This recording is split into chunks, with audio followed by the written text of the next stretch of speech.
தாய் தமிழ் உறவுகளுக்கு வணக்கம். பூத் ஏஜென்ட் கொடுத்த ரிப்போர்ட், காதலியுடன் பதவியேற்கின்றார். பூத் ஏஜென்ட் கொடுத்த ரிப்போர்ட், காதலியுடன் பதவியேற்கின்றார் என்ற தலைப்பில் இந்த காணொளியை காண்கிறோம். 2026 தமிழக சட்டசபை தேர்தல் முடிவடைந்து விட்டது. மே மாதம் 4ஆம் தேதி வாக்கு எண்ணிக்கை நடைபெறுகிறது. ஆட்சியை பிடிப்பது திமுகவா, அதிமுகவா, தமிழக வெற்றி கழகமா, நாம் தமிழர் கட்சியா என 4 முனை போட்டி ஏற்பட்டுள்ளது. பூத் ஏஜென்ட் கொடுத்த ரிப்போர்ட்டில் தமிழக வெற்றி கழக தலைவர் மகிழ்ச்சியில் உள்ளார்.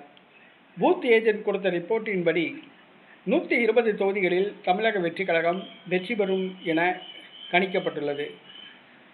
தமிழக வெற்றி கழகம் பிரித்த வாக்குகள் அனைத்தும் திமுகவுக்குரிய வாக்குகள் என தெரிவிக்கப்பட்டுள்ளது. கிறிஸ்தவர்கள் அதிகம் பேர் தமிழக வெற்றி கழகத்துக்கு வாக்களித்துள்ளதாக அந்த செய்தி தெரிவிக்கிறது.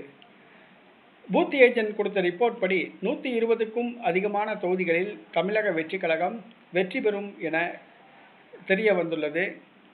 ஆனால் வாக்கு எண்ணிக்கையில்தான் யார் வெற்றி பெறுவார் என்பது தெரியும்.